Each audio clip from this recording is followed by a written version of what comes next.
Hello मेरे प्यारे बच्चों, आज की क्लास में आपका स्वागत है। आज हम लास्ट एप्लीकेशन पढ़ेंगे इंटीग्रेशन की, जिसके जरिए हम लोग सीखेंगे 3 बेसिक मोशन की इक्वेशन को प्रूव करना। बताइए बेटा, 3 बेसिक इक्वेशन क्या है? Equation of motion. Straight line में 3 इक्वेशन ऑफ मोशन है। पहले तो मैं वो इक्वेशन लिखता हूं आराम से, आप उसे याद करिए और फिर हम उसको बारी बारी से प्रूव करेंगे। देखिए बेटा, इक्वेशन क्या है? देखो, मैं हमेशा कहता हूं ये हमारा ओरिजिन हो गया, ये पेड़ है। यहां एक हमारी छोटी सी एक गाड़ी है। इस गाड़ी की पेड़ से दूरी है x1 दूरी कहते हैं। x1 पोजीशन, इसको क्या कहेंगे बेटा? ये ओरिजिन कहेंगे। ओरिजिन, इस गाड़ी को हम ऑब्जेक्ट कहेंगे। ये वो लाइन है जिस पे हम मोशन को स्टडी कर रहे हैं। ये हमारा ओरिजिन है जहां से हम ऑब्जेक्ट को बता रहे हैं, और ये पॉइंट की दूरी का नाम पोजीशन है। और मान लीजिए जब हमने इस गाड़ी को देखना शुरू किया, उस टाइम को हम कहेंगे 0 टाइम, और ऑब्जेक्ट था x1 पे, और वो भाग रहा था। जब हमने उसे देखा तो वो u स्पीड से भाग रहा था। और मान लीजिए इस गाड़ी पे हम आगे की तरफ धक्का मार रहे हैं, फोर्स मार रहे हैं। उस फोर्स की वजह से कुछ देर बाद, धक्का मारने की वजह से, इसकी स्पीड u से बढ़ते बढ़ते v हो गई। u से बढ़ते बढ़ते v हो गई, और टाइम घड़ी में हो चुका है t। तो ये कहलाएगी बेटा इनिशियल स्पीड। क्या कहलाएगी? Initial speed. ये कहलाएगी फाइनल स्पीड। और ये x1 पोजीशन से कहां चला गया? x2 पोजीशन पे चला गया। और ये जो बीच का गैप है, that is x2 minus x1, इसे हम कहेंगे डिस्प्लेसमेंट डेल्टा x। तो डिस्प्लेसमेंट है डेल्टा x। तो ऑब्जेक्ट, दोबारा बोलता हूं, जब हमने देखा ऑब्जेक्ट था t0 टाइम पे, x1 पोजीशन पे, u स्पीड थी, हमने धक्का मारा। धक्का मारने का मतलब है स्पीड बढ़ेगी, और स्पीड बढ़ने को हम बच्चों कहेंगे कि गाड़ी में एक्सेलरेशन आ गया है। स्पीड का बढ़ना, स्पीड का घटना, हम कहेंगे एक्सेलरेशन। तो अभी के लिए मैं इतना बताऊंगा, बाकी हम डिटेल में काइनेमेटिक्स में बात करेंगे एक्सेलरेशन क्या होता है। तो ए क्या है? आगे की तरफ इस गाड़ी का एक्सेलरेशन है। आगे फोर्स, आगे एक्सेलरेशन, u स्पीड थी, v हो गई, टाइम 0 से t हो गया है, डिस्प्लेसमेंट डेल्टा x है। तो सवाल है इन 4 बातों में, कौन कौन सी बातों में बताइए? u में, और बोलिए, u में, और ये जो फोर्स है वो लगाइए हमने कांस्टेंट, फिक्स का मतलब है आगे लगाई है, हरदम आगे लगाई है। और अगर शुरू में 2 लगाई तो थोड़ी देर बाद भी 2 ही है, थोड़ी देर बाद भी 2 ही है। और अगर ऐसा है तो ये एक्सेलरेशन भी क्या होगा? कांस्टेंट। आप कहोगे सर एक्सेलरेशन कांस्टेंट का क्या मतलब है, थोड़ा बताओ। इसका मतलब है बच्चे कि अगर ये गाड़ी चल रही है, इसकी स्पीड अगर बढ़ रही है, 0 स्पीड थी, 1 सेकंड बाद 2 हो गई, अगले 1 सेकंड बाद 4 हो जाएगी, अगले 1 सेकंड बाद 6 हो जाएगी, अगले 1 सेकंड बाद 8 हो जाएगी। मतलब जो स्पीड में इंक्रीज आएगा वो पहले 2 आएगा, तो थोड़ी देर बाद भी 1 सेकंड बाद भी 2 ही आएगा, अगले 1 सेकंड बाद भी 2 ही आएगा, अगले 1 सेकंड बाद भी 2 ही आएगा। लेकिन अगर स्पीड ऐसे बढ़ती, पहले 2 बढ़ गई, फिर सीधा 6 हो जाती, तो हम कहते हैं स्पीड में इंक्रीज बराबर नहीं है। हम कहते हैं एक्सेलरेशन फिक्स नहीं है, वेरिएबल है। और वो तब होता अगर हमारी ये फोर्स वेरिएबल हो। पहले थोड़ी लगाएं, फिर ज्यादा लगा दें, फिर और ज्यादा लगा दें। तो फोर्स अगर वेरिएबल कर देंगे तो ये एक्सेलरेशन भी वेरिएबल हो जाएगा। तो अभी हम क्या लेके चल रहे हैं? एक्सेलरेशन है हमारा कांस्टेंट। एक्सेलरेशन कांस्टेंट का मतलब है स्पीड अगर बढ़ रही है तो बराबर बढ़ रही है, और घट रही है तो भी बराबर घट रही है। चलिए, तो u हमारी इनिशियल स्पीड है, v हमारी फाइनल स्पीड है, a हमारा एक्सेलरेशन है, और t हमारा टाइम है, और डेल्टा x जिसे हम कहेंगे s हमारा डिस्प्लेसमेंट है। इन 5 बातों में जो इक्वेशन है, जो कि स्ट्रेट लाइन में लगती हैं, उन इक्वेशन को हम कहते हैं इक्वेशन ऑफ मोशन। क्या कहते हैं बेटा उन्हें? Equation of motion. तो पहली इक्वेशन देखिए क्या है? पहली होती है v is equal to u plus a t. क्या है बच्चों? v is equal to u plus a t. दूसरी याद करिए, आपने 10th में भी 9th 10th में पढ़ी है, लेकिन अब हम इसे इंटीग्रेशन से प्रूव करेंगे। दूसरी इक्वेशन है s is equal to U T plus half A t square. ठीक बात भाई। तीसरी इक्वेशन क्या है?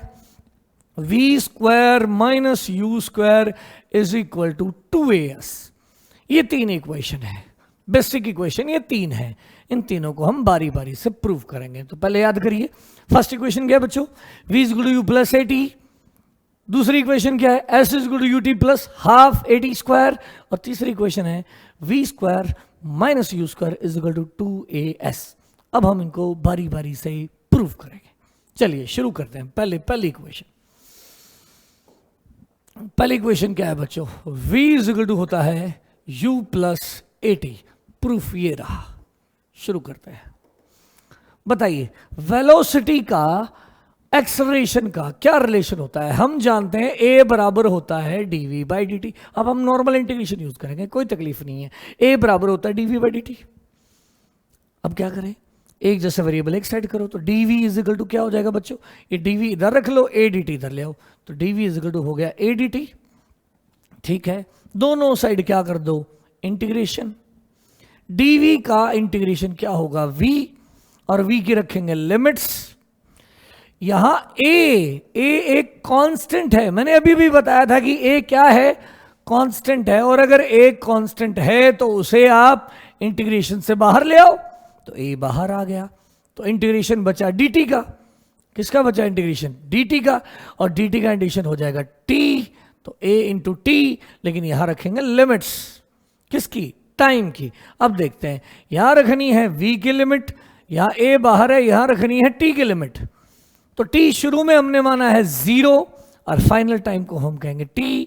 और वेलोसिटी हमने अभी भी बताया था, गाड़ी की इनिशियल t 0 टाइम कहा था, इनिशियल वेलोसिटी u कहा था, फाइनल वेलोसिटी को हमने v कहा था, और फाइनल टाइम को हमने t कहा था।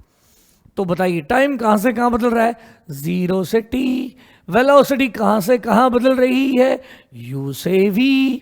और लिमिट पुट करना हमें आता है। कैसे पुट करेंगे? एक बार ऊपर वाले की जगह ऊपर वाला रख दिया भाई, माइनस एक बार ऊपर वाले की जगह नीचे वाला u रख दिया भाई, इज इक्वल टू क्या हो जाएगा? a बाहर, एक बार t की जगह ऊपर वाला जो कि t है, माइनस एक बार नीचे वाला जो कि 0 है। देयरफॉर क्या आ गया? v is equal to v minus u is equal to आ गया 80। This implies that v is equal to हो गया u प्लस 80। ये आ गया सुंदर सा प्रूफ। उम्मीद है आपको समझ आ गया होगा। हाँ, अगर मैं इसको थोड़ा सा फिजिकली करूं तो 1 सेकंड में भी कर सकते हैं। क्या है देखिए जरा, फिजिकली बताता हूं, यहां बता देता हूं, हल्का सा जगह लगेगा। u से गाड़ी दौड़ रही थी, ठीक बात है। 1 सेकंड में जो स्पीड में इंक्रीज आएगा, अगर आगे फोर्स लगा रहे हो तो स्पीड में इंक्रीज आएगा, और 1 सेकंड में जो स्पीड में इंक्रीज आएगा वो a है। a बोले तो एक्सेलरेशन, स्पीड में इंक्रीज। तो शुरू में अगर 0 स्पीड है तो 1 सेकंड बाद क्या हो जाएगी? u प्लस a ना हो जाएगी, क्योंकि a है 1 सेकंड में स्पीड का इंक्रीज। तो 1 सेकंड बाद स्पीड कितनी हो जाएगी? u plus a। अगर मैं 2 सेकंड बाद कहूं तो u प्लस a तो है ही, a और इंक्रीज हो गई, u प्लस 2a, यानी 2 सेकंड बाद हो जाएगी u प्लस 2a। सीधी सी बात है, u plus 2a sorry. 3 second बाद क्या हो जाएगी? 3 सेकंड बाद u प्लस 3a। 4 सेकंड बाद क्या हो जाएगी? u plus 4a। 5 सेकंड बाद u प्लस 5a। 6 सेकंड बाद u प्लस 6a। तो 3 सेकंड बाद क्या हो जाएगी? u plus 8t। तो v इक्वल टू होता है u प्लस 8t। 1 सेकंड में प्रूफ हो गया बेटा। ये है आपको फीलिंग के लिए, लेकिन अगर आपको प्रूफ करना है तो आप इसे डेरिवेटिव से ऐसे प्रूफ करेंगे। उम्मीद है ये बात समझ आ गई होगी। लेकिन याद भी रखें, 1 सेकंड में इंक्रीज को a कहते हैं, तो 1 सेकंड बाद u प्लस a, 2 सेकंड बाद u प्लस 2a, 3 सेकंड बाद u प्लस 3a, तो 3 सेकंड बाद u प्लस 8t। बात खत्म। आगे दूसरी इक्वेशन देखिए फटाफट, बताइए जरा क्या थी? डेल्टा x यानी s इज इक्वल टू था ut plus half at square. Proof करते हैं बच्चों, जल्दी ये देखो। v बराबर क्या है बच्चों, बताइए जल्दी करके। ये हम इंटीग्रेशन की एप्लीकेशन समझिए, आप इसे प्रूफ ना समझिए। v is equal to d x by d t है, तो dx किसके बराबर होगा, जल्दी जल्दी बोलो, v इंटू डी टी। दोनों साइड क्या कर देंगे, इंटीग्रेशन। x के लिए यहां रखेंगे, x की लिमिट यहां रखेंगे, टाइम के लिए लिमिट, तो x की लिमिट है कहां से कहां, याद करें मैंने अभी भी बताया था, ये ओरिजिन से गाड़ी थी कितनी दूर, x1, और फाइनली चली गई थी कितनी दूर, x2, थोड़ी हवा में रह गई गाड़ी। x1 से कहां चली गई, x2, ये था 0 टाइम, ये था t टाइम। तो बताइए x कहां से कहां बदल रहा है, पोजीशन x1 से x2, टाइम कहां से कहां बदल रहा है, 0 से t, यहां रखेंगे 0 से t। अब यहां dx का इंटीग्रेशन क्या हो जाएगा, x की लिमिट रखेंगे x1 से लेकर x2 तक, लेकिन यहां v को आप बाहर नहीं ले सकते, v समय के साथ बदल रहा है, और अगर v आपका समय के साथ बदल रहा है तो आप उसे बाहर नहीं ले जा सकते। तो v को किसके लैंग्वेज में पुट करें, टाइम में, और वो अभी अभी हमने देखा है v इक्वल टू था u प्लस ए टी, पिछली इक्वेशन से v की जगह रख दिया u प्लस ए टी, अभी अभी तो प्रूव करा है v equal to u plus a t है, इंटू डी टी, टाइम की लिमिट 0 से लेकर t तक। अब बताइए इसको कैसे सॉल्व करेंगे, u इंटू डी टी का integration plus a T D T का इंटीग्रेशन, ये देखिए मल्टीप्लाई किया जस्ट, ये इससे मल्टीप्लाई, ये इससे मल्टीप्लाई, और इंटीग्रेशन दो अलग अलग कर दिए, 0 से t यहां लिमिट, 0 से t यहां लिमिट, यहां पुट कर दो जल्दी जल्दी, x की जगह x2, x की जगह x1, और माइनस कर दो, x की जगह x2 माइनस x की जगह x1 is equal to, u यहां बाहर आ जाएगा क्योंकि फिक्स होगा, इनिशियल स्पीड तो एक ही होगी बेटा, चाहे वो 2 हो, चाहे 3 हो, चाहे 4 हो, पर ऐसा तो नहीं हो सकता कि इनिशियल में 2 भी थी और 3 भी थी, एक ही होगी जो कि फिक्स होगी, तो u बाहर आ जाएगा, u बाहर आ गया तो इंटीग्रेशन बचा किसका, dt का, 0 से लेकर t तक, प्लस a यहां फिक्स है इसलिए बाहर आएगा, फिक्स ना होता तो ये बात वैलिड नहीं थी, यानी ये सारी इक्वेशन जो हम पढ़ रहे हैं वो गलत हो जाएंगी अगर आपका एक्सेलेरेशन वेरिएबल है, और एक्सेलेरेशन वेरिएबल तब होगा जब हमारी फोर्स वेरिएबल होगी, अगर हमारी फोर्स फिक्स है तो एक्सेलेरेशन फिक्स है और ये इक्वेशन वैलिड है। ए बाहर, सबसे इंपॉर्टेंट लाइन है जो मैं अभी बोल रहा हूं, ए बाहर, टी डी टी का इंटीग्रेशन करिए फटाफट, टी डी, ये हो गया डेल्टा एक्स, लेफ्ट वाली टर्म क्या हो गई, delta x you, D T का इंटीग्रेशन टी, टी की लिमिट 0 से लेकर टी तक, प्लस ए, टी का टी की पावर 1 तो टी स्क्वायर बाई 2, लिमिट होगी 0 से लेकर टी तक। तो बताइए डेल्टा एक्स को क्या लिखते हैं हम लोग, एस डिस्प्लेसमेंट, यू और टी माइनस 0 प्लस हाफ, ए की जगह ए, टी की जगह टी रखो तो टी स्क्वायर माइनस टी की जगह 0 रखो, 0 स्क्वायर, देयरफॉर ये बन गई सुंदर सी equation, S is equal to U T plus half A T का स्क्वायर। उम्मीद है ये बात समझ आओगी। अगली क्लास में हम ये जब हम काइनेमेटिक्स शुरू करेंगे तब हम इन सब इक्वेशंस को अप्लाई करना सिखाएंगे। आज का टारगेट हमारा तीनों बेसिक इक्वेशन को समझना और उन्हें प्रूव करना। देखिए अगली इक्वेशन करते हैं। तीसरी इक्वेशन क्या थी बच्चों, थर्ड इक्वेशन है v square minus u square is equal to 2as। अब ध्यान से देखें, इस इक्वेशन में टाइम नहीं है, और अगर टाइम नहीं है और एक्सेलरेशन है तो एक्सेलरेशन का फॉर्मूला याद करिए क्या होता था, प्रूव करते हैं, a बराबर dv बाई dt भी होता है, लेकिन मैंने एक फॉर्मूला और भी बताया था, आपको याद हो तो, हमें टाइम नहीं चाहिए तो ये टाइम हटा दो। हटाने का तरीका मैंने सिखाया था बेटा, dx से डिवाइड कर दो, dx से मल्टीप्लाई कर दो, ऐसे ऐसे ऐसे ऐसे कर लो, dv बाई dx, dx से डिवाइड कर दो और dx से मल्टीप्लाई, देखो ये कर दिया, कुछ नहीं बिगड़ा ना, dx से मल्टीप्लाई, dx से डिवाइड, देखिए dx से मल्टीप्लाई कर दिया, dx से डिवाइड कर दिया। अब आप बताइए ये टर्म क्या है, dx बाई dt है, और dx बाई dt को तो हम कहते हैं वेलोसिटी, तो पीछे क्या बच गया, dv बाई dx बच गया, तो ये होता है एक्सेलरेशन का फार्मूला। तो बेटा ये याद रखें, एक्सेलरेशन का फार्मूला टाइम में पूछे तो dv बाई dt, मैं बार बार रिपीट कर रहा हूं, मैंने पहले भी बताया, a बराबर dv बाई dt होता है अगर a को टाइम में चाहिए, a बराबर होता है v dv बाई dx अगर x में चाहिए, अगर x में चाहिए। तो मैं सारे को हटा देता हूं, बस इतनी बात रखें कि हमें a किस में चाहिए, एक्स में यानी डिस्प्लेसमेंट में चाहिए तो हम लिखेंगे v dv/dx, लिख दिया भाई। अब क्या करेंगे, वेरिएबल सेपरेट करो, ये अलग ये अलग, a इंटू डी एक्स बराबर हो गया v dv। अब दोनों साइड क्या कर दो, इंटीग्रेशन। इस इंटीग्रेशन में वेरिएबल कौन है, x। x हमें याद है हम कहां से कहां बदल रहे थे, अब बार बार बढ़ाऊंगा नहीं, x1 से x2 तक। यहां v कहां से कहां बदल रहे हैं, शुरू में वेलोसिटी u थी, फाइनल में v है।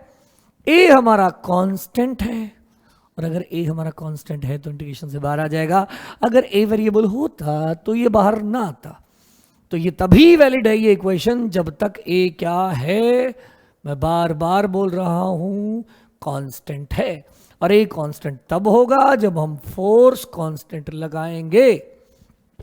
तो देखिए a बाहर ले लो, हाँ वेलोसिटी, एक्सेलरेशन, फोर्स, इन सब में क्या रिलेशन है, ये हम जब काइनेमेटिक्स शुरू करेंगे तो डिटेल में डिस्कस करेंगे। अभी हम जस्ट इंटीग्रेशन का एप्लीकेशन पढ़ रहे हैं, इस बात को ध्यान रखें। हम मैथमेटिकल प्रोसेस सीख रहे हैं, वेलोसिटी एक्सेलरेशन के फार्मूले नहीं सीख रहे हैं। समझ गए मेरी बात को, हाँ ये रिजल्ट है जो इंटीग्रेशन से प्रूव होने, इसलिए हम कर रहे हैं। तो ए तो डिटेल मीनिंग के लिए आगे की क्लास का वेट करिए। ए बाहर आ जाएगा तो इंटीग्रेशन बचा dx का, लिमिट x1 से लेकर x2 तक, v की पावर 1, तो v की पावर 1 का इंटीग्रेशन क्या होगा, एक पावर बढ़ा दो, उसी से डिवाइड कर दो, लिमिट रखोगे u से लेकर v तक। a बाहर है, dx का इंटीग्रेशन x हो जाएगा, x की लिमिट x1 से x2 हो जाएगी, हाफ बाहर ले लो, v स्क्वायर उसकी लिमिट u से लेकर v तक, करिए put, a as it is, x की जगह x2 माइनस x की जगह x1 is equal to half, v की जगह v रख दो, और एक बार v की जगह u रख दो, तो v square minus u square, a into delta x is equal to हो गया half v square minus u square. Delta x को हम कहेंगे s, डिस्प्लेसमेंट का s नाम रखा था, a into s is equal to हो जाएगा v square minus u square divided by 2, two left में ले आओ, therefore v square minus u square is equal to हो गया 2as। उम्मीद है आपको ये बात समझ आ गई होगी। तो थोड़ा सा मैं एक दो पॉइंट और डिस्कस करना चाहूंगा जो आप थोड़ा सा सलीके से समझिएगा और उसे याद रखिएगा, बहुत काम की बात है। मैं इसमें थोड़ा सा एक पॉइंट पे डिस्कस करना चाहूंगा जो कि है डेल्टा एक्स, जिसका नाम है एस और जिसका नाम है डिस्प्लेसमेंट। इसके बारे में मैं थोड़ी सी बात करूंगा, दो तीन स्पेशल पॉइंट्स हैं जिसे आप बड़े अच्छे से नोट्स बनाएं और लिखें। पहला पॉइंट, ये वही रोड है, ये हमारा ओरिजिन है। अब देखिए तीन वर्ड हैं ध्यान से सुनने वाले, पोजीशन, डिस्टेंस, डिस्प्लेसमेंट। अगर मान लीजिए ये बंदा यहां से चलता है और यहां तक जाता है, अब बताइए क्या पोजीशन, डिस्टेंस और डिस्प्लेसमेंट सेम है? ये है इनिशियल पोजीशन, बिल्कुल ठीक बात। ये है फाइनल पोजीशन, बिल्कुल ठीक बात। और इनिशियल से फाइनल ये है डिस्प्लेसमेंट s। और ये मुड़ा नहीं, सीधा ही चल रहा है, बस सीधा ही चल रहा है, मुड़ा नहीं है। तो इस बार देखिए क्या चीज सेम है, जो ये मूव करा है वही तो डिस्टेंस है, यानी s इस केस में क्या भी है, डिस्टेंस भी है, ऑब्लिक डिस्प्लेसमेंट भी है, लेकिन क्या नहीं है, पोजीशन नहीं है। वो पोजीशन का चेंज है, पोजीशन नहीं है। Final position minus initial position, position का चेंज है लेकिन पोजीशन नहीं है। अब देखिए अगर ये बंदा, दूसरा पॉइंट, अगर ये ओरिजिन से ही चलता, पेड़ से ही चलता, यहां से यहां जाता, अब बताइए इस केस में क्या होता, ओरिजिन से चलता और यहां से यहां जाता, मुड़ता नहीं, मुड़ा नहीं, इस बार भी नहीं मुड़ा था, अब भी नहीं मुड़ा है, ओरिजिन से चला है। अब आप बताइए इसकी ये इनिशियल पोजीशन है जो कि 0 है और फाइनल पोजीशन x है।